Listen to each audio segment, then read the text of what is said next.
This week on the OneCast, we're going to talk about the cheating in MLF. They finally came out with a ruling like 37 weeks after. And we're joined by Cashion Fishing Rods, Chelsea Shandrick. She's going to talk to us about some exciting things she saw at ICast, as well as Cashion's new releases and probably questions that we have about Cashion rods. That's a good one. That's a good one. Oh, God, it's a toad, son. It's a toad, dude. Let's go. I wake up to a little bit of drool on my pillow, feel like it's going to be a bad day. What is going on, OneCast fans? Welcome back to another week of the OneCast. Week 31. 31 weeks we've released an episode. Crazy to think that we started half a year ago, basically. A little more than that now, I guess. And we came in here with some fold-out chairs and plastic tables, and we've grown to where we are now, and looking forward to see where it carries us. But we couldn't do it without y'all. We couldn't do it without sponsors. Early on, OneCast Fishing got in with us. Make sure you head over to OneCastFishing.com. Use the code TheOneCast, all one word. Save 10% off those snagless jigs, the long neck hooks, weedless negs, and now the soft plastics are back in stock. A couple different selections there, some different craw baits, some stinger little soft plastic swim baits. So a bunch of choices there to check out.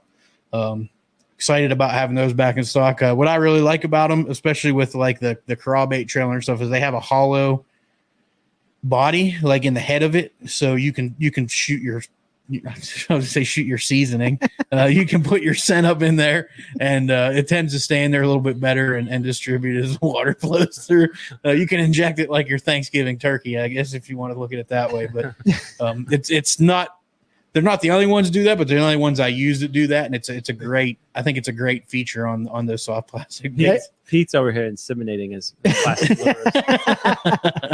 That's right. Hopefully nobody has to explain that to their kids. I miss hoodie weather. Yeah. It's blistering hot out here. It's like 99 degrees with 100,000% humidity. But where we started back in the wintertime with the OneCast was just an open room, and obviously we're making modifications as we go along. We finally got an air conditioner, but it's struggling right now because it is really, really hot outside.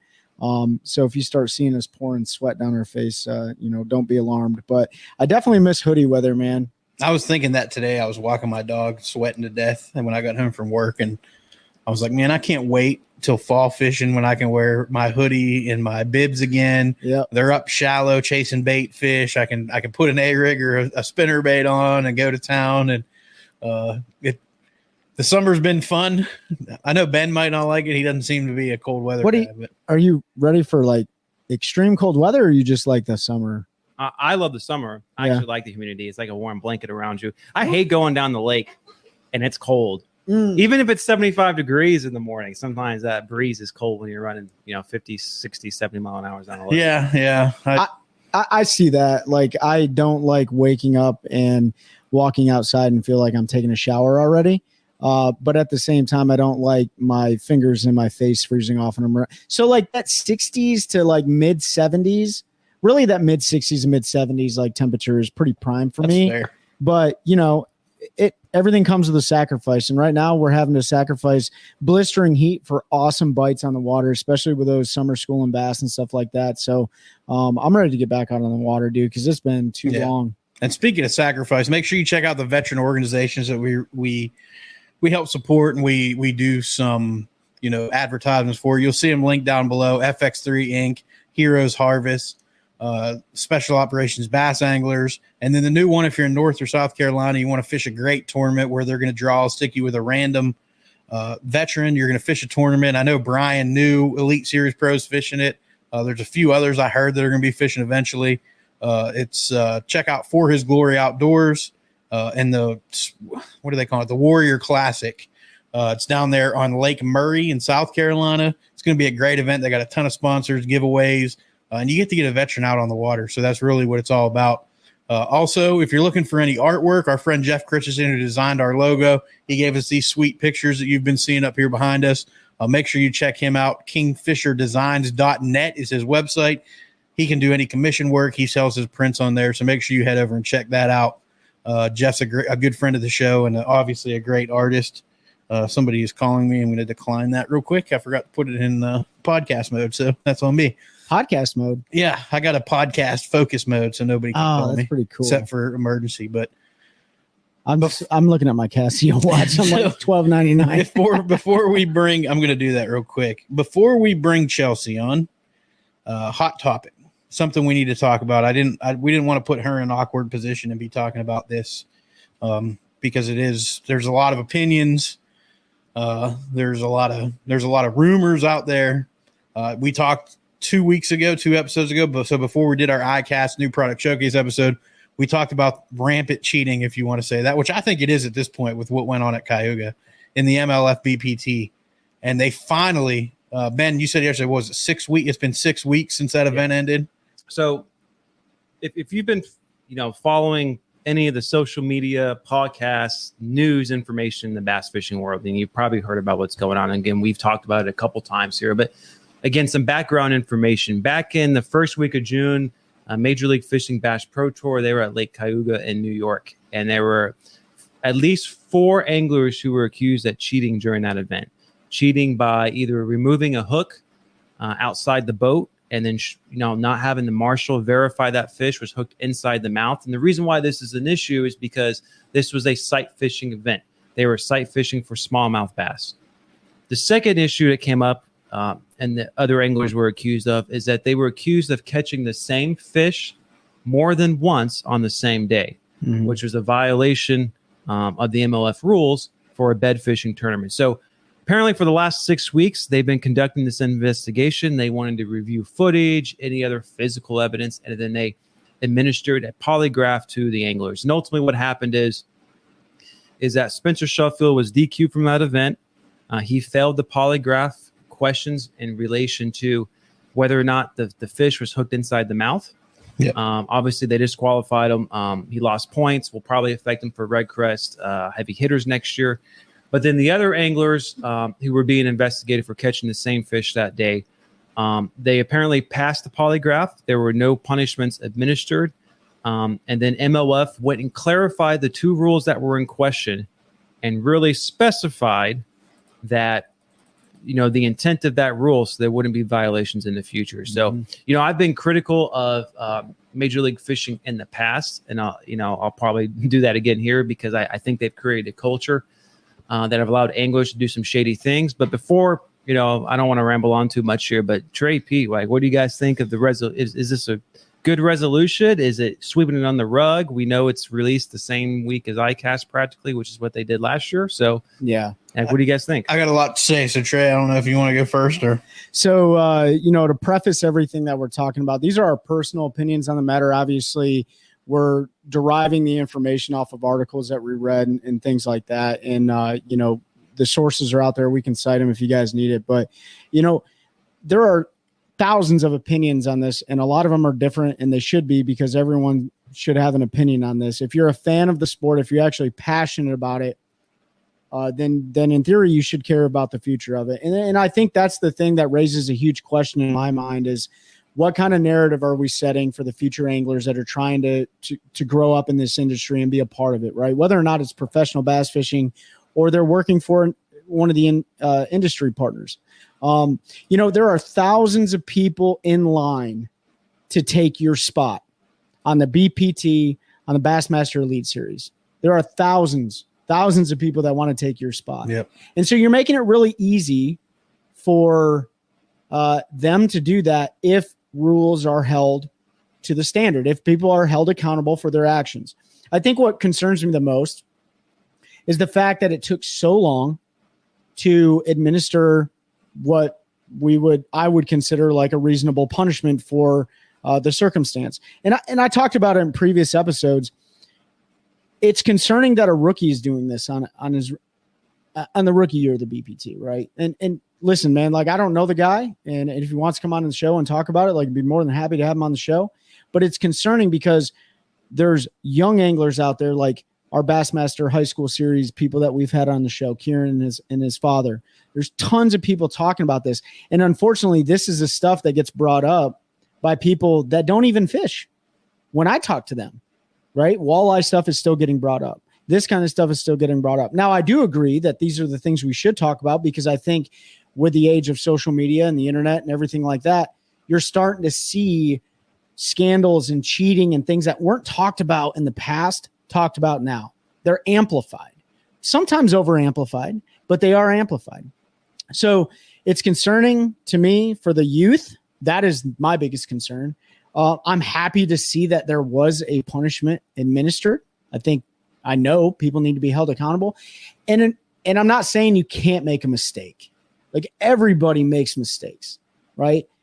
But there's a level to your decision making, right? And some of those is like, man, I accidentally jumped a beaver dam and I wasn't supposed to, or I accidentally did this, or I'm intentionally doing this. And that's what it is the intent behind the act is a cause for concern. So I don't know, man. Like, I'm trying to stay as PC as I can on the topic, because I know it's going to ruffle a lot of feathers, and it's being talked about throughout all the different social media platforms and stuff. But it's just something that I wouldn't want to be a part of that organization if they're going to continue to let behavior like that. And then I also would question some of the sponsors that are behind some of the anglers that are conducting these acts. If I was a business owner, there's no way, if you are unethical and immoral and you continue to do that, I'm not going to put. Well, I think we need to give time for the sponsors to react without just coming out. Like, I'm just saying in general, like, if you know beyond a shadow of a doubt that you have somebody unethical part of your team, you're going to want to give them the boot, you know? There's going to be some sponsorship ramifications. I mean, the same thing happened with Sprague, like when he had his issues. So I'm sure that will come. Now, whether or not that will come for the anglers who were not punished or whatever, who passed that polygraph, who knows what the sponsors would do with that, etc. I don't know, but I'm sure with Sheffield, like, I'm sure there will be some ramifications sponsor wise. Before Pete just goes after, because I'm not going to be as PC. I know, but I've been vocal from the beginning. So the last thing I'll say on it is I genuinely, I feel bad for the rest of the anglers. I feel bad for some of the legends that fish that series, man. And I don't have to name them. Everybody knows who they are. There are so many good people that are fishing in that organization. And it's like that old adage, one bad apple can spoil the whole bunch. And I hate that they're getting wrapped up in this garbage, right? Because there are some of the greatest of all time fish for that league. And so as a fan of the sport and somebody who loves it through and through, I genuinely feel bad for them. Yeah. Most of them have left.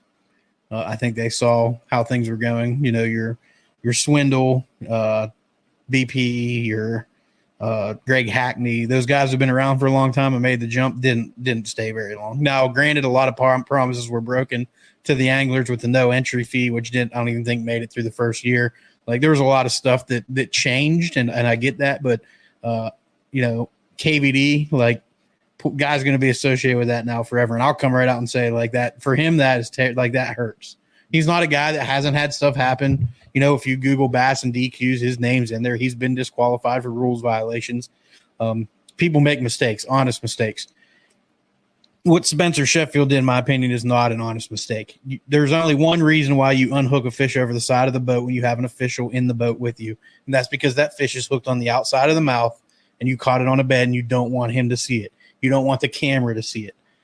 There's no other excuse for that. I mean, we saw Gerald Swindle on his GoPro that didn't have a marshal in a tournament, hook a fish on the outside of the mouth, reel it in, release it, and then release the video footage showing I could easily throw this in my box and nobody would know, but the right thing to do is to let it go.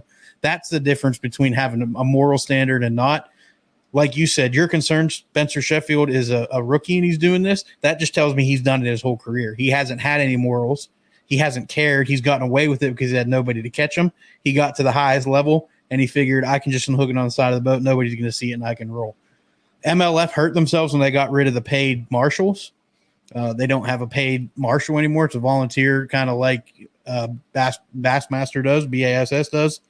So now you're not trained. That'd be like MLB going out into the crowd and saying, anybody want to ump this game? We got any volunteers? Like, or the NHL or anybody saying, hey, anybody want to come down and run the sticks for this game? You realize like NFL umpires or refs aren't even full-time. Like, no, that's a big issue right now. Yeah. And that's why they look at the NHL. It's a full-time job. Like they go go through camps all summer. They train them.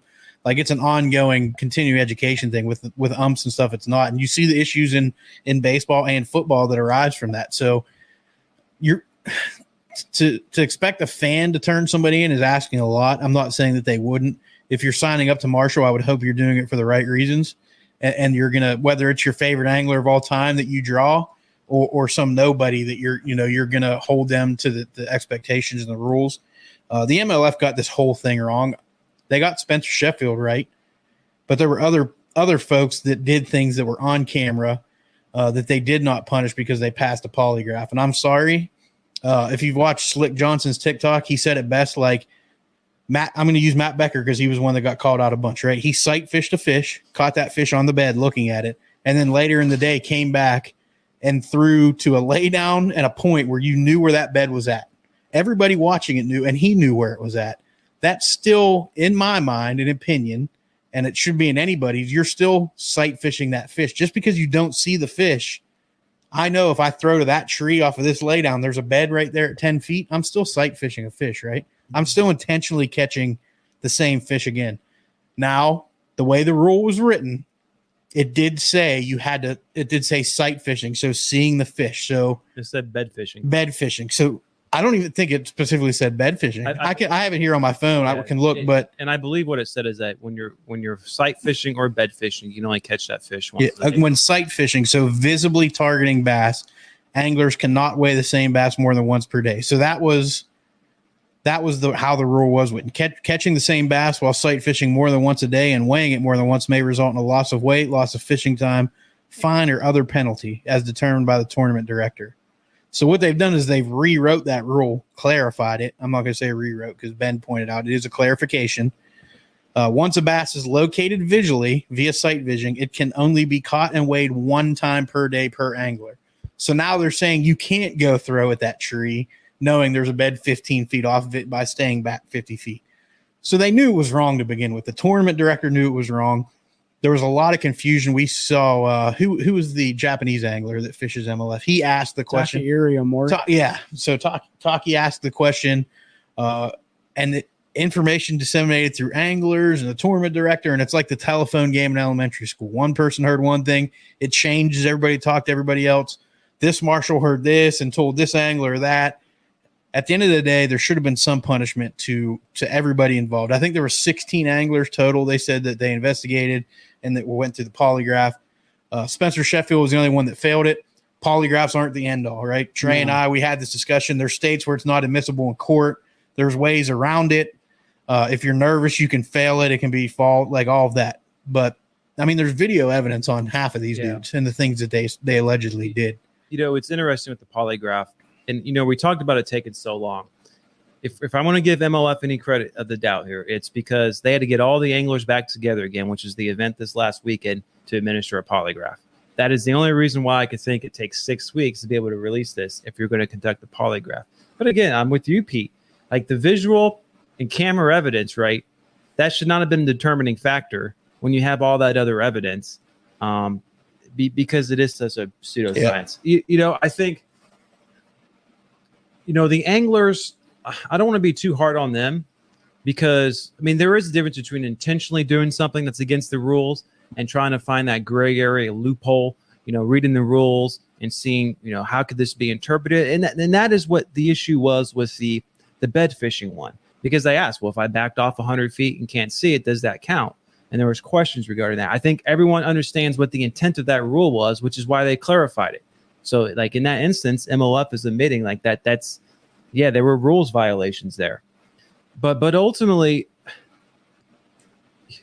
MLF has created this culture, and there's audio floating around on some of the bass fishing forums. And what happened is MLF during the broadcast went to break, but they kept the audio running, and there was a hot mic. And Spencer Sheffield was there talking with his... And I'll post this audio in our social group so you all can hear it. And he was talking with his marshal, and he was admitting to catching the same fish the same day. Now, again, Trey and I were talking about that. If you listen to it, anglers kind of say that sometimes too, if they're set up on the same spot. But if you continue on the conversation, then you have to turn the volume up.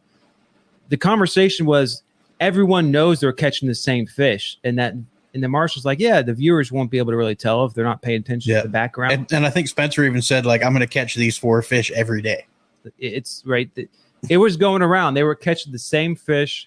And that's why when you look at the results were really good, but they were catching the same fish. So there weren't really multiple century belks caught if you had to take them on the line. And that's why I go back to, I'm not a fan of the 5 fish format with MLF. And I'm becoming less of a fan of the catch, weigh, release format with MLF because we saw Jacob Wheeler do it last year. Like, he put up huge numbers on the St. Lawrence River, but I know for a fact because he said it on camera that every day he went and caught 1 6-pound female because he knew she was there and he could catch her. And it brings me back to, I think, the larger point of creating this culture. If everyone knew that was going on and it's against the rules, but the reason why it was allowed to happen is because they were putting on a show. Yeah. They were catching monster smallmouth, 5 and 6 pounders, and everyone wants to see that. And for a business, and this is my speculation here, that is struggling right now, and we can go back to, and Pete's brought it up, like entry fees are back. They no longer pay their marshals. They don't have quite the sponsors they used to, right? They Well, even further, if you go down the line, and this is just like they raised entry fees to the invitationals, they raised entry fees to the Toyota series. I don't know if they did to the BFLs, but that's all trickle down. It's all one organization. It's trickle down, and they don't have the media coverage that that sold these guys when they first came over 4 years ago. And so, like, they need the show. They need viewers so they can get those sponsorship dollars and keep their business alive. So it sounds like to me this is kind of an open secret that now got out. And again, it goes back to that culture, and we can talk about the multiple instances and how that organization has kind of swept things under the rug. So why do the 3 guys at this table care? I'm gonna speak on both of your behalf, and you can correct me if I'm wrong. Not only being a fan of the sport makes us care and have an opinion on the matter, but how many people at the local level, we all fish local tournaments and regional tournaments, how many people are accused of cheating? How many people are accused of unethical behavior and stuff like that? And so when it's happening at the local level, which causes a lot of frustration, right, where there are sometimes no off-limits periods and no information rules and people are still cheating, and then you see it at the national level, at the highest level of professional tournament bass fishing there can be, that just frustrates local level tournament anglers. Like, dang, if it's happening all the way up there, then that just kind of like makes it okay, I guess, right? It just trickles all the way down through the ranks. So, like, tournament fishing or not, if you're just an angler, like, at the end of the day, essentially what he did was snag fish and weight them. Like, do you want people coming to your local lake and snagging bass off the bed and then throw them in their cooler, taking them home to eat? If you're a fan of fishing and catching fish, whether you do it for money, for a living, for fun in tournaments, or just for fun to go out with your buddies, your wife, girlfriend, daughter, kids, dad, whoever it is, if you're a fan of that and you want to see the sport continue to thrive and us continue to have fisheries, a black eye like this is a trickle down to everybody. It's not just tournament anglers, like recreational anglers. You're now saying, like, well, at the highest level, the pros are out there snagging fish. And that's something and we talked about Mike, is it Mike Long? The guy the big fish guy out in California that ended up getting caught. The guy went in the ghillie suit in the woods and caught him snagging fish off the bed and then claimed he was catching them on big swim baits. Like, when he did that, it blew up like, oh, look, this guy's famous and look what he was doing. And so that trickle down effect to everybody and the kids, like that Trey went on that. And like, that's something too, like the high school kids now see this, like, my dad's my boat captain. Is he going to say anything? Yeah. If I have a chance to win and I catch a bedfish, Dad, are you going to say anything? It was on, like, it just opens up a can of worms that never should be. And I hate that we even have to talk about it. I know I've been critical and people on TikTok and stuff are going to say he always has nothing but positive or negative things to say about MLF. Look, I'm a fan of having more than one league at that level. That's why I love the NPFL, BASS. I would have loved the MLF, but the MLF to this point has done nothing but hurt itself. Boyd Duckett and the MLF is the greatest thing that ever happened to bass and the NPFL at this point, because all they're doing is providing negative publicity to themselves. And they're just bolstering these other leagues. Now, I'm not saying bass has always been perfect. They've had their scandals. They've had their issues where they haven't been transparent. And people have called them on it. I saw Zaldane getting destroyed online today. Chris Zaldane has been critical of MLF since the beginning, but I also know for a fact, because I've seen it, of him be critical of bass when they've got things wrong or haven't been transparent. Swindle's the same way. Like, I've seen him be critical of BASS when they haven't done things the right way. Folks have been critical of the MPFL, anglers and fans, when things have happened and they didn't think that they handled the situation the right way. If you're not transparent and you try to brush things under the rug, which is now I think the feeling everybody has with MLF, is that if something happens, they're just going to try to make it go away.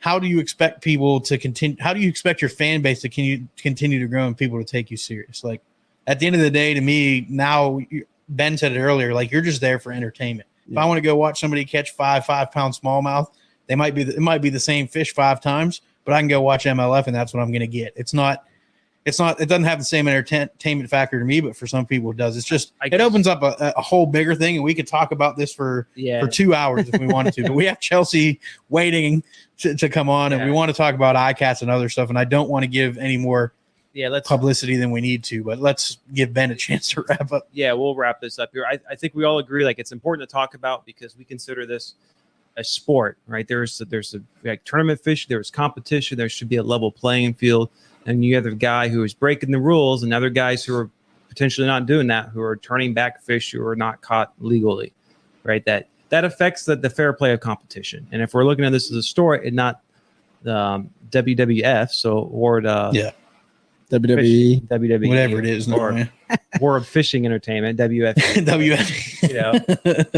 If we're strictly entertainment, if we're looking at it as a sport, there should be some type of fairness, involved in the competition. That's ultimately what it comes down to, and I think that's why everyone's talked about it. And again, no organization is perfect, right? All of them have had issues this year, right? All have had people disqualified this year. It's just the process, I think, of how people are, those organizations have handled that.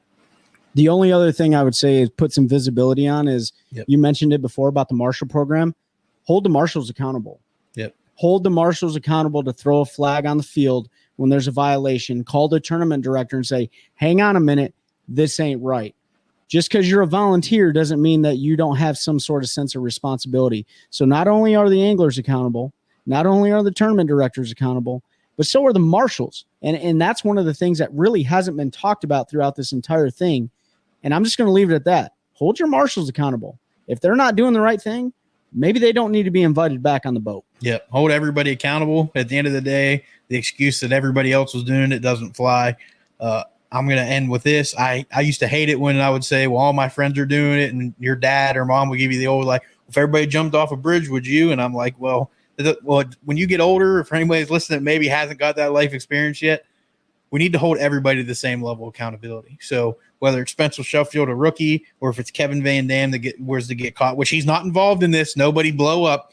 But if he had a similar situation, like, it needs to be handled the same way. And that's why way back when we talked about rules and things, that was what I said I would change. I would make it, across the board. But let's go ahead and get Chelsea, have her come in and talk about some more pleasant things.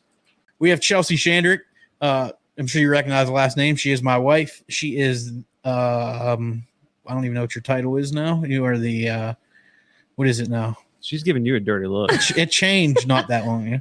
I'm the marketing lead with Cashion. Marketing lead with Cashion Fishing Rods. All I heard, she's my wife. They're not. Unlike us heathens, she did get to go to ICast, and so she got to see some stuff down there. So we wanted to have her come on and kind of talk about the products. Don't mind the beeping. I messed something up. The products she saw that were exciting to her, which there was a couple that she was really excited about. One we talked about quite a bit with fish lung. So Ben, she's got some more information on that I know you're excited to hear because you had a lot of questions and she actually answered quite a few of those when you talked to them.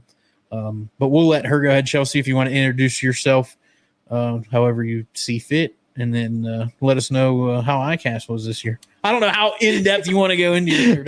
Pete's starting to like formally interview his wife. Like, hey, Chelly. Hey, Chelly. Jeez. Gosh, for everyone listening, I hope you're getting a crack out of this. So break it down for us, Chelsea. My name is Chelsea Shandrick, just like Pete said. I am the marketing lead for Cashion Fishing Rods, and I'm also Pete's wife. So we got that going for us. So I just got back from ICast 2023, and there was definitely some innovation among the expected imitation. I'm not going to elaborate on the imitation. I'm sure you guys all know what I'm talking about, but I'm super excited to share a few products that I was personally impressed with and excited to see. What was that phrase again? Improvements on the imitate?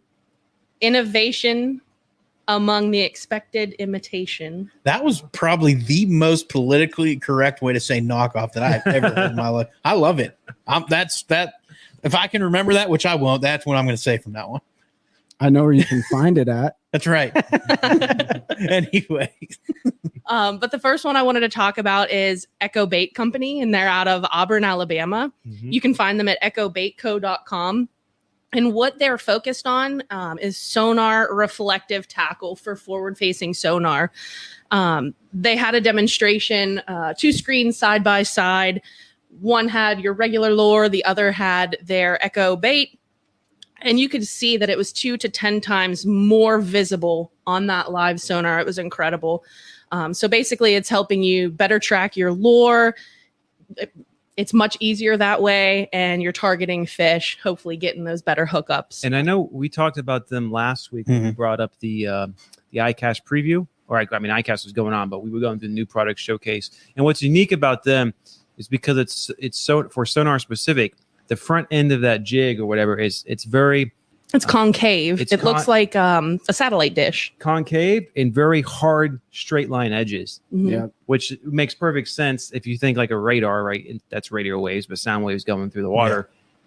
That just means there'll be more deflection back, right? Mm-hmm. So they de-stealthed the, if you want to think about it that way. More surface area for you to get that like good feedback from your forward facing sonar. And like we've seen tons of different gels and stuff that have come out. Tungsten, obviously, according to what they say, appears far superior to lead or whatever the case may be. But, guys are getting, different gels and stuff like that. But this is a pretty cool concept to see like a bait company come out with something specifically designed for forward-facing sonar. Patent pending too, correct? They have the patent. Or they already have the patent?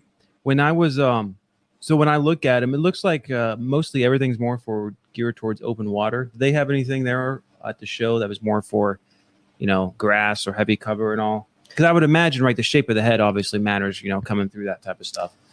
They only had 3 head shapes on display at their booth, but it looked like it was primarily for open water. Yeah, it looked like they had something for vertical, like so for your Demiki rigs, with the line tie on top and kind of that concave. Then they had a head that was more like your traditional soft body jig head, with that concave on the front, your line tie kind of there. And then the deep water one was one that looked real interesting to me because it was almost like a wedge shape. It looks like the head of a hatchet. Yeah. And they explained that it's better to cut through the water columns so you get a faster fall. But they have a bunch of other lures on their website for different, like they have hair jigs on there, just for an example. But I would definitely check them out at echobaitco.com. Yeah, that was one we saw going through the new product showcase. That anytime you see patent something new, a lot of research and time went into that. It's not something that's redesign on an imitation or however Chelsea put it so eloquently earlier. You talking about that new T-shirt quote we got coming? Yeah, another new T-shirt quote. I like it. At the Fishuational and Fish Cheers and Did I just make a hot take? You did. You did. Probably. Yes. Yeah. But just to see a different way of thinking. So we all know forward-facing sonar is a hot topic. Like people love it, they hate it. If you do use it, sometimes when you're fishing those smaller swim baits, Demiki rigs and things like that, it can be tough to see that bait. And you'll just catch glimpses of it. If you want your fish clear and your bait clear, it's kind of hard to get sometimes because you got to mess with settings and that. And it sounds like they found a compromise there where you don't have to do that. You can still see the fish. You can better see your bait to help you get it in front of them. And it doesn't make them bite it just because you can get it in front of them. And I do know some folks that have tested the Echo jig or the Echo baits, the Echo jig. I think they call them the Echo jigs, but and they've had nothing but good things to say. Good sharp hook, strong hook, good hookup ratio. You can track that bait well. So everything they're claiming, the folks that I know that are testing it are not Elite Series or any professional anglers. They're everyday folks like us that live down there and know the folks. So they gave them some jigs to try. So it's not a paid advertisement or anything. It's individuals that have used the bait and believe in it. Kind of like when we tested for OneCast Fishing with the snagless jig. We got that and tried it. We're not paid or anything to do that. We gave our honest feedback, and we'll tell you that, it's a great product. So definitely check them out. And that was, you said echobaitco.com. Yes. So echobaitco.com. Check them out. Probably gonna try to get them on the show to talk about their product at some point. I think that would be good. Just they may be able to give some insight into the design, process and everything for anybody that's interested in that stuff. I know I am, and it could be cool. So what else did you see out there, Chelsea? The fish lung. So O2 Aaron C, the founders of fishlung.com. They're out of Huntsville, Alabama, another Alabama group there. I met with Johnny Maxwell, the inventor and founder, and I'm not even going to try to pretend to know all the scientific terms he was using for this technology. So I'll just break it down in layman's terms. This project has been going on for over 8 years, and the main goal of that project is to save fish.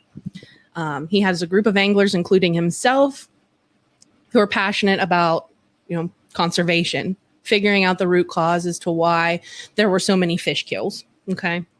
And he explained that, as anglers, we have innocently gotten it all wrong in terms of how to take care of the fish that we catch. We pour chemicals in, we put ice in the live wells, we talk about water circulation, but we never really looked at the root cause of the increased fish kills, and that's oxygen. Mm-hmm. So he has developed this technology that it basically looks like a ceramic puck that goes into your live well. And there's a filter that filters out, I believe it's the nitrogen. So you are left with pure oxygen. And the way that puck works, it dissolves the oxygen into smaller bubbles. So if you look at your regular live well and it's bubbling up, it's circulating, those bubbles are large. They are. Okay.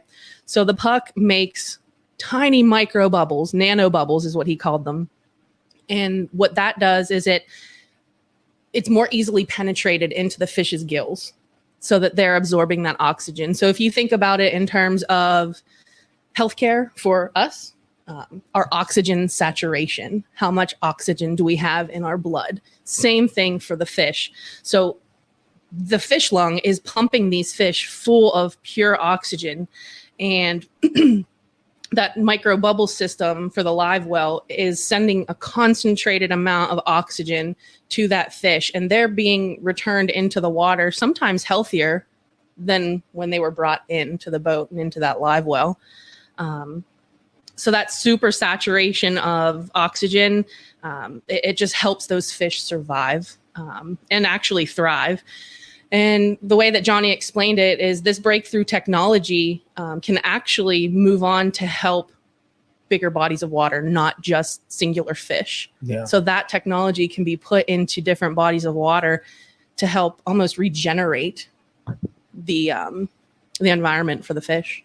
That's interesting. It's huge. Yeah. We had this conversation. I'll just stay on the small topic, I guess, would be, making sure we have good fish care with bass. And if you could put this in an entire lake or, a water system, that'd be amazing. But we had this conversation with Harvey Horn. He's not, from the way he broke it down, he doesn't do that. He doesn't add a lot of chemicals to his live well. He doesn't add ice.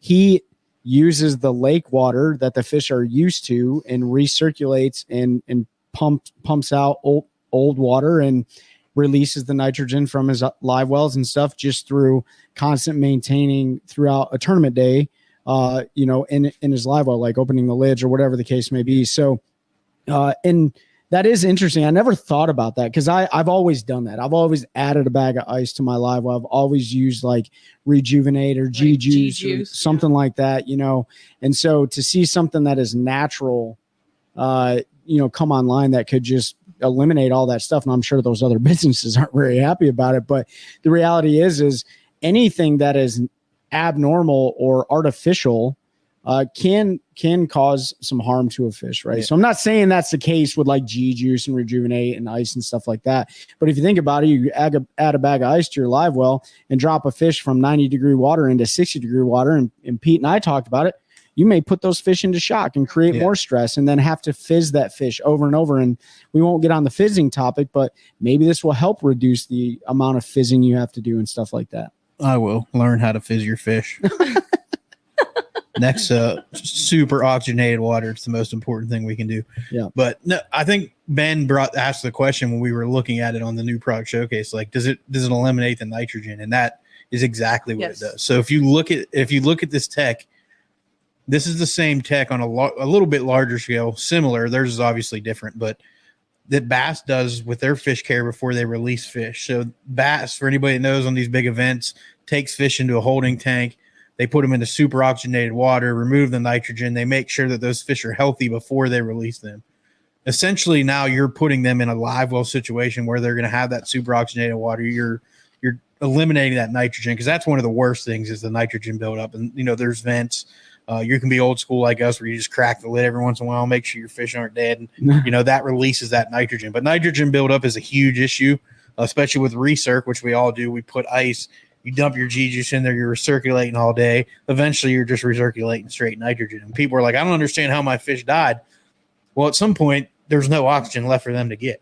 Now, we saw the oxygenator come out a few years ago, and I think that was the first step into where you're introducing oxygen into the water. And now it sounds like it's even better. And I know it's not a super cheap product. I think it was like $1,500 for the whole system when I looked on their website. But it's all self-contained. It was pretty easy to install. It looked like it was about the size of a small lithium battery for the box. Yes. That goes in there. There's a couple tubes. You drill one small hole in your live well and put that puck in there, and then you're ready to go. I think it looked like it hooked right to your 12-volt. They haven't released all the specs yet. I'm sure they'll do that as it goes. It can't draw much amperage, I would think, to where you have to worry about draining the battery or anything. But that's one that excites me. And I know guys like John Cruz, who we know on the show, we trust him, has been testing it for a while and had nothing but good things to say to it. There were some other Elite Series guys that used it and have had great things to say. Some Opens guys that have been using it that had good things to say. Is this something, in your opinion, or in any of your guys' opinion, that you could see in the future as a boat option when you're purchasing a vessel? Well, I'm sure it will be an option. I mean, and who knows, right? It depends on the patented technology. If boat companies are going to try to find their own way to get around it. Yeah. Right. And I think about it. I love the product. I think, right, it makes the smaller bubbles, gets rid of the oxygen and all. But for the average guy, that's a lot of bags of ice. Sure. And I don't quite understand. I don't really think it's hate, because everyone puts ice in their bag. But the reason why the ice works is it brings down the temperature of that lake water, which means it can hold more dissolved oxygen. And two, as that ice melts, there's dissolved oxygen in that water, which is why that's why everyone says, here in North Carolina, you better put ice in your live well if you're going out, and then some G juice, because it's exactly the point you're trying to get to is all the oxygen, you need more dissolved water. So yeah, it's a great product. Sounds like a great product. I want one for my boat. Yeah. Yeah. I will say that's the one thing that I walked away thinking to myself, I'm definitely going to get that for our setup. Yeah. Sweet. Get me a fish lung, boys. And then you don't have to, it is a lot of bags of ice for that price, but then you don't have to stop. You don't have to, you can, that's right. You can sleep in for 10 more Yeah, minutes. That's right. No more frozen Gatorade bottles sloshing around in there or anything. But if you look at the bigger picture, it's the conservation end of things. Yeah. We're saving the fish, we're putting them back and being able to catch them again, not on the same day, Yeah. not with the same angler. Because even with the, She went. I think there. she's trying to get me. She went there. I think the ice is great, and Ben's right. Like, that's what we're taught, right? But even with everybody putting ice in their live wells, at the end of a tournament, how many fish do you still see dead and floating? Now, a lot of that's because guys don't know how to fizz. They won't take the time to learn how to do it properly. They still use stupid fin clips that don't work. All they do is keep fish alive until you weigh them in, and then they die 5 minutes after you release them. Some of that is fizzing, but at the end of the day, like, ice only works to an extent. So if there's a better way, and if you're serious about conservation, now for your guy that fishes one tournament a month and that's it, I can see it probably doesn't make sense. So for my little Triton, right, it has a recirc, but it doesn't have oxygen. So all I do is I put ice in there and G juice, and I have had a fish die on me in the live well like hours later, right? There's some that are being like gut hooked or something, right? And you try to put them back in the water and they're already turning belly up, right? Shallow, or that's when I know when I need to fizz them if they came from deep. But and it may be because I'm constantly checking my fish and I'm open the live well like every time I'm about to make a run to make I do sure the same thing. there's same water in there and like that. Maybe that's getting rid of some of that nitrogen, which is why I've never like with my fish because I put ice in the G juice, like they come out lively. Oh yeah, And they always flop around and weigh in too much. But I just don't think a lot of guys put ice and use any of that stuff. they probably don't. And to kind of debunk the, having to fizz fish out of, 30 foot of water, you can catch a fish in 6 inches of water and they get stressed out and they start bloating and they start flipping and stuff. But, any step we can take to help continue the progression of conservation and stuff like that, I think, in my opinion is a great thing to do. And I see it going well beyond bass tournament fishing. Way bigger picture. And I also think like if you look at tournament fishing, like we talk about bass fishing because what we do, but there's plenty of other types of tournaments where live fish weigh-ins occur. Red fishing does it. Walleye can be live or dead. Like now you may see like really if we can keep walleye more alive, they can be really dead with lead weights in them. Maybe you can see like where you can keep them alive longer and easier. Like if the technology there is to help you keep a walleye alive, you may see some of those trails go to, hey, those fish need to be alive. Now, granted, they're probably going to eat them at the end of the day anyway, because that's what we do up north when we catch walleye is we eat them. The test will be, can you put a striper in your live well? You can't. No. Look, let's talk about striper. No, we're not going to talk about just real quick. This is a 30-second deal. Like, they are the softest fish I've ever seen in my life, and that is all I will say about it. Sometimes you throw them back and they're dead. Yeah, like literally, you drop them on the water and they're like, "Oh, that was too hard," and they float belly up. But anyway, that's the test. that's the threshold we want to get to. So Fish Lung, check them out. Was it fishlung.com? Is that their website? Yes, fishlung.com. And we're definitely going to get him on the show because I want to hear from the inventor and I want to hear all the science behind it. And clarify some of that stuff and ask some more questions. But Chelsea, thanks for that for those two. And I know what's coming next, and that's Cashion Rods and what they release. So, well, I still want to plug Johnny for a second. Okay. I think you should have him on the show, especially because the technology. But his story is incredible, and I think you guys will really like his story. So now we're in suspense. And there will be a next episode for that for sure. Yes. On the next episode. On the next episode. Not the next one. That'll be too short. But we'll get him on. We'll reach out to him. We got his contact info, so we'll get that set up and get Johnny to come on. So Cashion, what did y'all do this year? I mean, we know, but tell the folks that may not know. Sure. So for everyone who hasn't been following, Cashion has showcased. Yes, go follow. I'll plug that at the end. Thank you, Peter. Cashion has showcased. Just got petered for the first time on the show. Jeez, I didn't mean any disrespect. You're good. That's just what I call you. People are gonna want her on every week. All right, Pete. We got the John Cruz Big Bait Rod. That was released earlier this year. It's in our Icon series, and that was the answer to everyone's question. What do I use to throw all these oversized baits? So those big paddle tail swim baits like the Spro Megalojohn that just came out, or my 10XD crankbait, or my $5,000 glide bait, or that. I don't have one. A-rigs or umbrella rigs, whatever you want to call them. And then oversized spinner baits too. It's just the jack of all trades type fishing rod. So it's a 7-foot, 10-inch mod fast, medium heavy. And what it allows the angler to do is to really load up with that bite, because it's a load up bite. You don't want to rip the hook out of the fish's mouth, right? So no matter what big bait you're throwing, the rod is designed to handle that. The casting distance, the accuracy, and then of course bringing the fish in, hooking that up. That's key. That mod fast, and I think Cashion does moderate fast action better than anybody with the way they build their parabolic bends and everything into their blanks is just. But I get asked all the time, like guys start throwing mag drafts or bigger softs, and they're like, "Man, I can't hook a fish." And it's always because they're throwing a medium heavy or a heavy fast rod. And as soon as they feel that fish grab it, they're setting the hook. And a lot of times with a bass, if they don't eat it face first, when they're really chewing it, is they come up and they grab that bait by the tail with their first, and then they gulp again, and then you get the hook into them. So with that, like she was saying, with that mod fast action, it lets that fish grab it, and you're going to feel a little bit, but there's not enough there where your head goes, I need to set the hook. And then all of a sudden you feel that weight on there, and you're just pulling the hook into them, and it does a great job. I haven't thrown any crankbaits on it, but I've thrown some of the big baits on it, and I'm looking forward to throwing an A-rig when that time of year gets here. Mm-hmm. Yeah, the claim to fame with that rod is it gives you grace. There's a lot of forgiveness in that bend. So that was the missing piece of the John Cruz Icon series.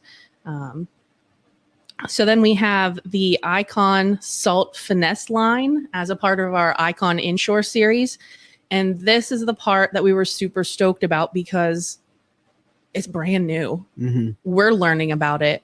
Our folks that follow us are learning about it. We're on this journey together. So the Icon Salt Finesse line is twofold. We've got a casting and a spinning. The casting rod, piggybacking off of the success of our freshwater BFS or bait finesse system rod, we turned it over to salt finesse. We turned it over to salt. And the reason for that, Z-Man came out with these salty Ned shrimps. And there's a new bait. You have to have a rod to throw that new bait with. Am I right? Oh, yeah. But it has to be appropriate. So for those folks who loved the BFS setup, throwing those lighter weight lures and baits on a casting setup, this was the ticket. You could take that salty Ned shrimp, bomb it out there, and have the control that you get with a casting setup. So that's huge. It features our hybrid gimbal butt. And I know that sounds funny, but Cashion is known for their grips. We make our grips in-house. We have a great team of guys who are really skilled at that process. And with our current inshore lineup, we were missing that branding. Because if you're familiar with the Icon Inshore series, the standing series, the gimbal butt went the whole way from top to bottom. So you didn't get that exposure like, oh, that's Cashion. That's a Cashion grip. We recognize it. So actually one of our guys in the shop, they were like, why don't we just try to make one with a gimbal plug, a butt plug? Yes, they are called butt plugs. I learned that. Is it really? Yeah. It is. So if you look at any of your rods at the butt end, you have that plastic plug or whatever that goes in there. It's literally called a butt plug. I love the nomenclature. Keep going. Just don't turn that one into a hot take. That'd be very embarrassing. No, But yeah, I'm already thinking. How can we rephrase that? Yeah. Make it even better. there's no pretty Make it way to even say Get better. a it. butt plug. Hey, we got a rod in here. We're doing know if some there's shrimping and we got a butt plug. Now we've gone. Okay, here we Anyway, Put it in reverse, Terry. to the casting. So yeah, the hybrid gimbal butt, it was actually developed by one of our guys in the shop who was like, you know what? Why don't we just come up with it ourselves? And we did. So that's a really cool feature because you still have the gimbal part at the bottom, and then you have the Cashion handmade grip. Yep. But then we have the spinning. The spinning rod is a light, fast, and it's used for the same applications, but for treble hooks. So you have your bait finesse, your salt finesse. It's called the salty Ned rig rod, actually. Nice. But that BFS rod is set up for your single hook applications. And then the spinning rod, we had to give the spinning folks a little love. That's for your treble hook style baits. Nice. Still finesse. And it the same thing. I'm learning about saltwater inshore fishing.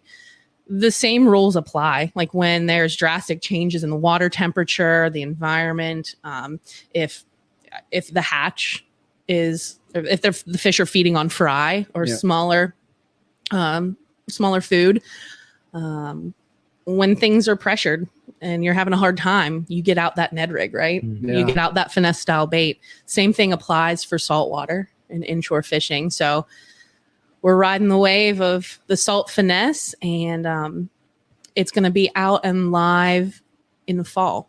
Ooh, so Keep an eye. you're going to have to wait just a little bit. Whale. But I will say this. It's interesting to see the industry. So you got like giant baits, and then we're going like finesse at the same time. We went both sides of Both the spectrum. sides of the spectrum. Mhm. But I will say, if you're an avid bass angler, you appreciate fishing when you get out on the salt. Mhm. Because you're going to catch fish. For the most part, you're going to catch fish. So if you're having some bad luck while you're bass fishing, and we all know this to happen in certain parts of the season, you just feel like you're not catching any fish. If you're around the salt, if you're around Sanford, North Carolina, head on over to Cashion and pick up a couple of those rods in the fall, and then go to the salt and appreciate every fish you catch. So when you go back to bass fishing, because I went saltwater fishing last year, and my buddy told me, he goes, I can tell you're a bass fisherman because you appreciate every 6-inch black bass that you catch on a little fiddler crab. You know what I'm saying? But you do. And so that's cool to see you guys come out with that lineup. And I'm excited to get my hands on some of them because I'm going to go wreck some toadfish and some sea bass and stuff on those things. Maybe some good redfish. I just catch them on speed worm while I'm bass fishing. Seems to be I've been smashing the flounder and bass fishing, but that is the cool thing about the inshore fishing. You never know what you're going to get. You throw that salty Ned rig rod, you throw your salty shrimps, your Ned shrimps, you're going to catch everything from mullet to rays to bull reds. I mean, speckled trout, you name it. You throw it out there, you're going to catch something. Absolutely. Sounds like when I'm bass fishing. Because I'm catching bluegill, crappie, catfish, pickerel, everything but the largemouth. So, and I will say this, I think I called you last year when I went to the salt, and I said, man, I just caught a speckled trout on a snagless bladed jig. So you pair that snagless bladed jig up with one of the Salt Series rods from Cashion, and there you go. Now, baits rust, guys. They do. All right. Salt water rust almost science. Everything. So don't get bent out of shape when you leave that bait on the front deck after throwing it in the salt for 2 weeks and then it's all corroded. It just happens. But going back to the salty Ned rod, how different? Because I think Pete and I were talking about, is it a little bit heavier than your BFS, the actual BFS rod, and how much? Like, do you know offhand the weights each one will take? Man, that's a good question. I can look it up real quick and we can put it at the bottom of the screen. But basically, our finesse salty Ned rig rod is 1 inch longer to help with casting distance. Okay. I can look up the lure weights and the line weights, and we'll plug that in. Okay. Yeah, because I'm just thinking for maybe my application and maybe some other anglers who like to fish like I do. So I've got obviously the Cashion and the BFS ones, so super light, 16th ounce or 3/32 ounce and 1/8 ounce and maybe up to 5/32. But there's some little larger plugs I want to throw that are maybe 1/4 ounce, maybe slightly heavier, that for your normal casting setup, there's not that good in between. So I may have to play around to see if it throws slightly heavier finesse stuff, if that makes sense. You just might have to use a spinning rod, man. But hey, No, I broke all mine. Chelsea, and you can your opinion on this, but just because it's a salt finesse series rod doesn't mean it can't be used in fresh water. No, not at all. Not at all. Yeah. So don't let that deter you. Like, just because something says it should be used in salt, or it says salt in the name, like you can still use it in fresh water and stuff like that. So. Absolutely. And it's one of those things. Before Cashion came out with their BFS rod, I had another rod by I think it was Douglas Outdoors, which is I think primarily a salt brand. They've got bass fishing stuff, but I actually got a medium rod of theirs because you quick lesson. Everyone see what the rods are rated for, because every manufacturer is different. And it was rated for like 1/7 ounce. So that was because at the time you couldn't really get BFS rods anywhere. Right. And so it was the closest to I could have casting setup, which, it works pretty well.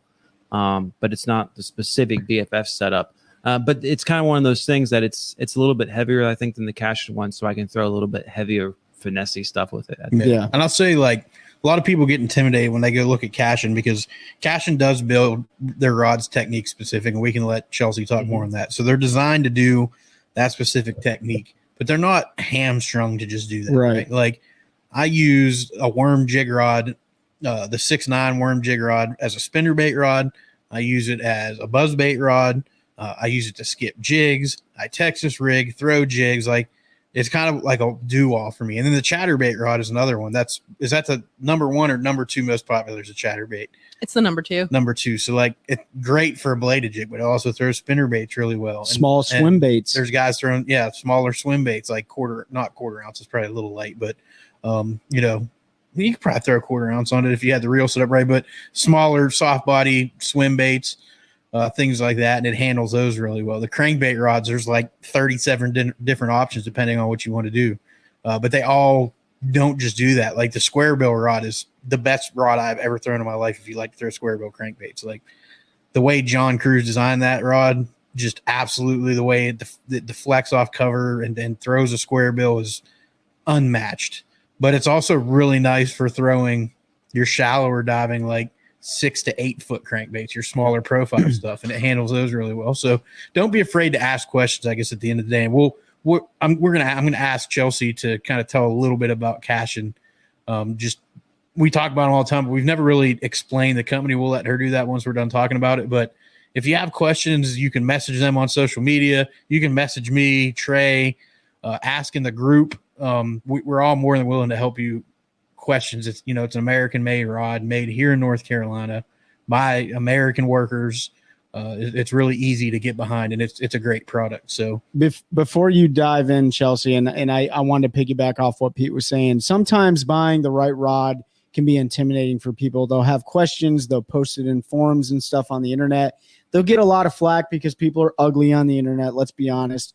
Or you go into a major retailer and there's not a single person in there that knows the first thing about what you're trying to buy. Yep. But when you walk into Cashion, you're going to get the customer service that you deserve. Every single person in there is well versed on the technology, the applications of what each rod is made and designed for, and they're going to steer you in the right direction. And quick vignette is I went into Cashion to pick up a handful of rods before I went down to fish Lake Toho and the Kissimmee chain, and I talked to Chelsea and oh my gosh, Ben, Ben.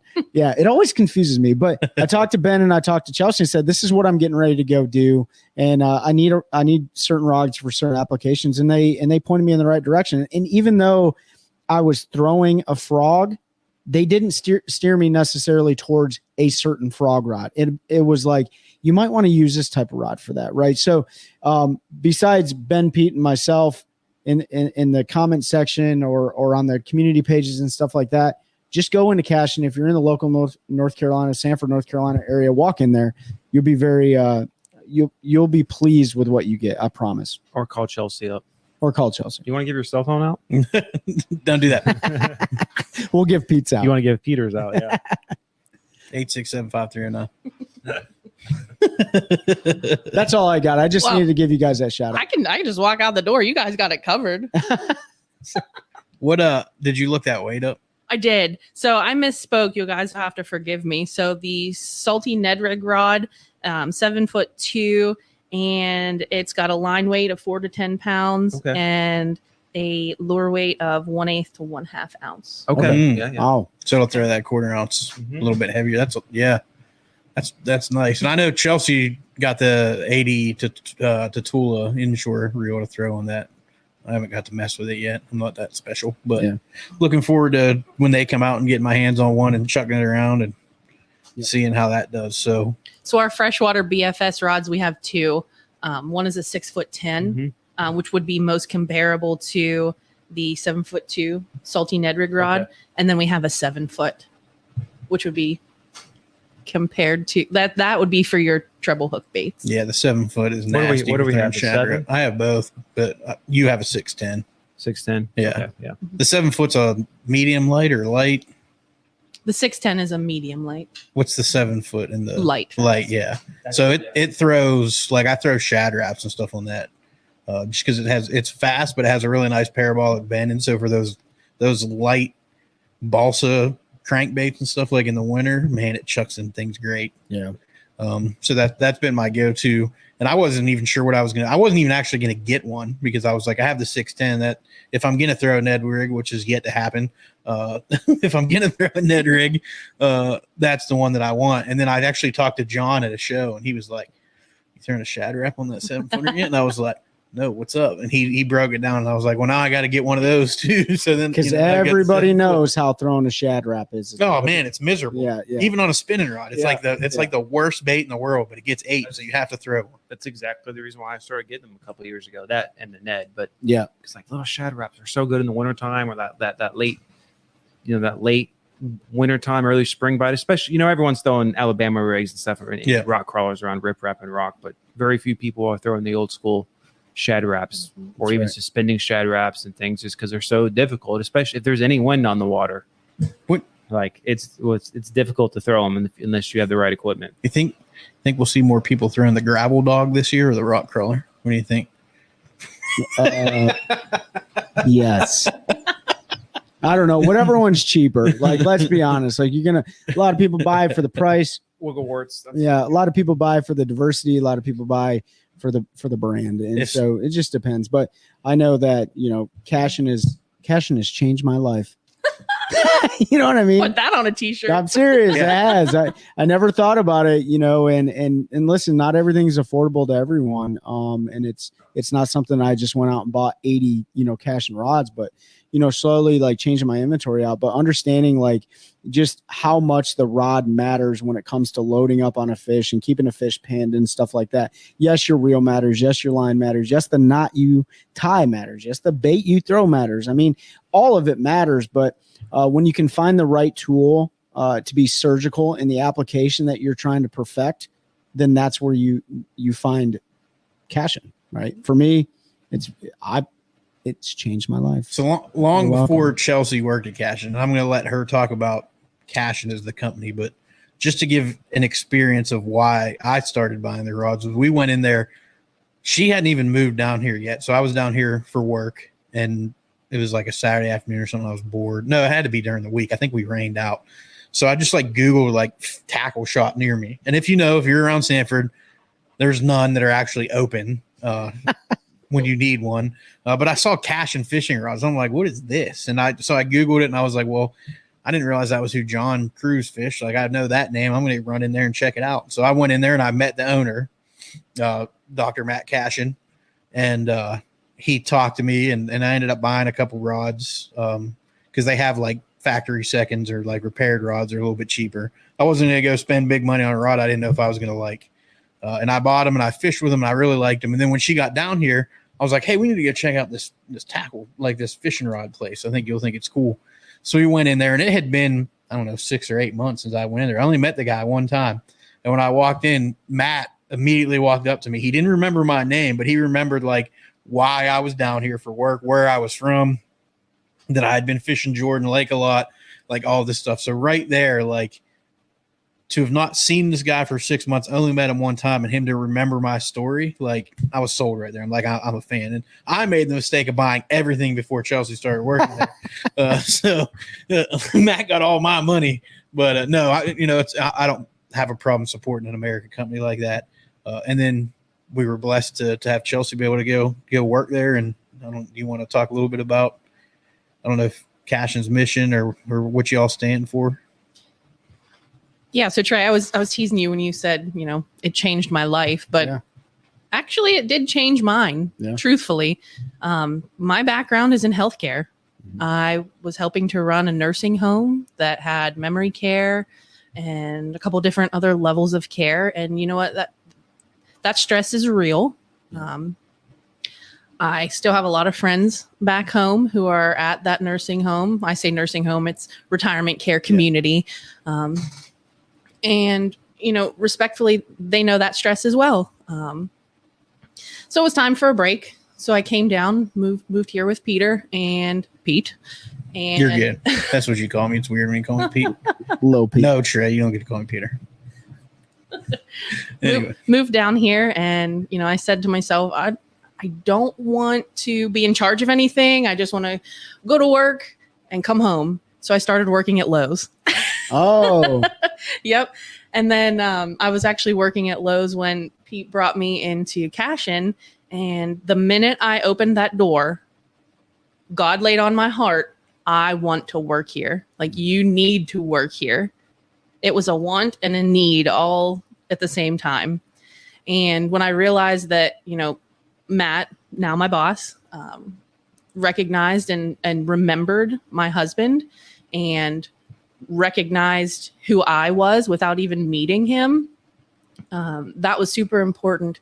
And in the distance, you could see that week's Bible verse up on a dry erase board. And beyond that Bible verse was a team of folks who were at work, nose to the grindstone, making fishing rods right there, right in front of me.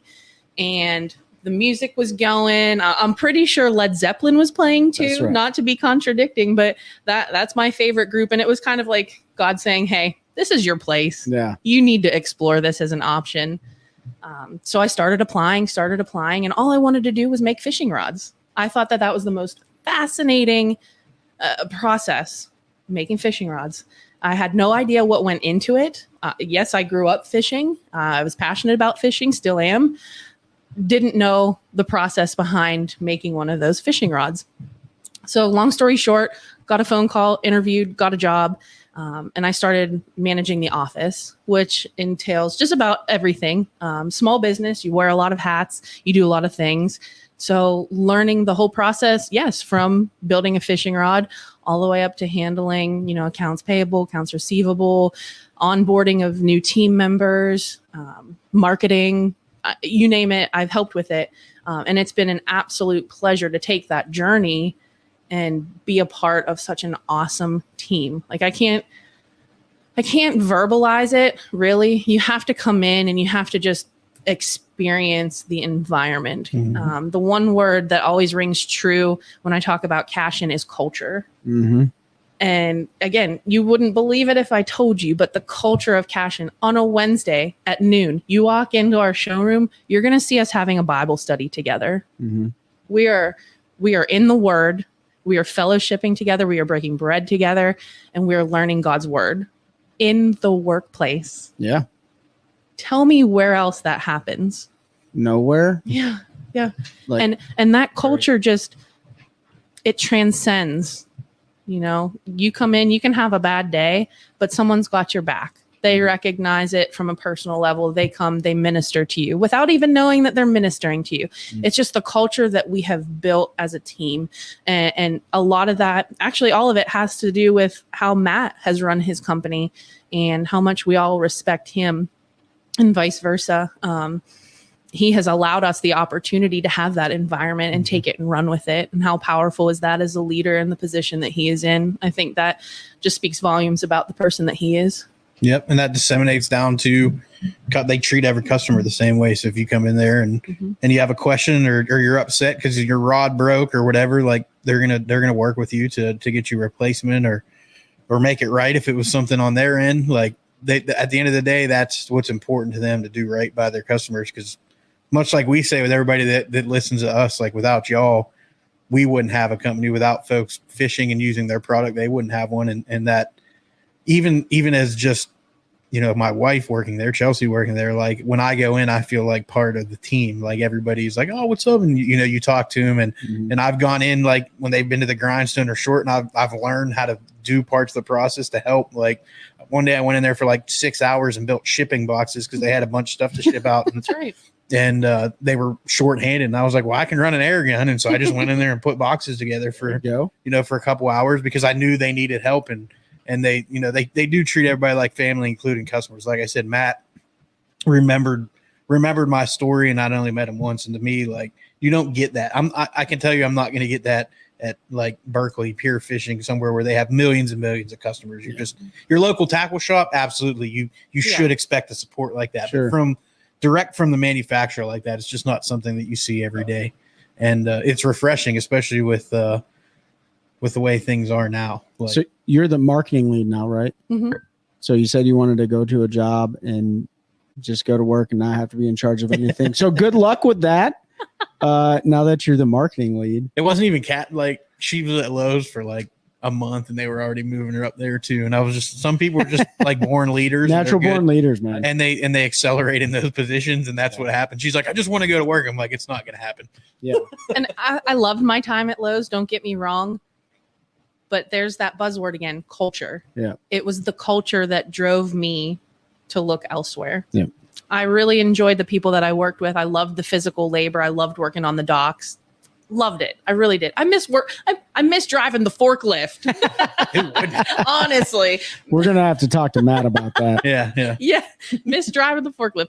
But lo and behold, it was the culture that drove me to look elsewhere. And I knew that was only a temporary fix. I know that was just an employment Band-Aid on my journey. And I wanted to develop that sense of camaraderie, that team mentality. Trey, you mentioned it. Maybe you were off air when you mentioned it, but do you ever leave work and high five your coworker as you're walking out the door saying, that was a really good day? No comment from me.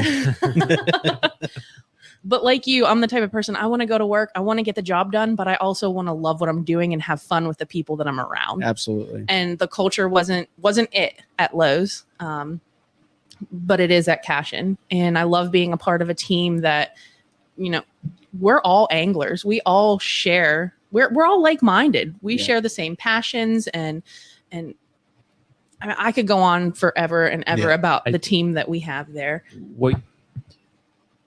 Chelsea, I think that might have been one of the best testimonials for a company that I've heard, because what you just said and what you're talking about, we all know how great the product is physically because we all fish it. And to be honest, we all experience that culture because we live here. We've all been in the shop. That's why, Trey and I think you're farther along than I am about switching my inventory over. But, I've got like 6 or 7 Cashion rods and I'm slowly, transitioning my inventory over because they are so great. But that culture you talk about, I mean, that is something that you don't see a lot today.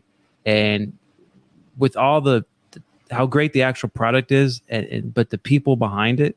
I mean, to quote Ricky Bobby, I'm not going to quote the whole thing. But if you don't fish Cashion rods, then the last thing I'll say on it is, being in the military, like I got a couple years left, and it's kind of hard to find a bigger sense of belonging than that. Like it's the biggest sense of belonging that I've had in my life. Like I've had civilian jobs on the outside before I joined the Army. But I know a lot of veterans and people that work in civil service and stuff, they struggle when they retire or they transition out of those types of jobs.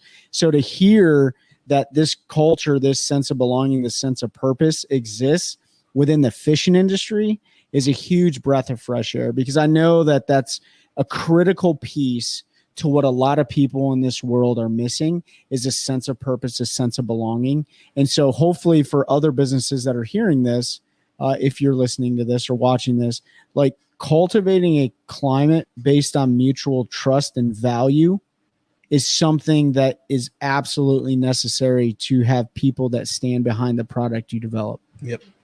Yeah, I think this is a great place to maybe stop it, because we bookend this episode here, because we've talked about some stuff that was going on in the industry that we don't like, that we wish wasn't there. It's kind of the ugly side in the fishing industry. Yep.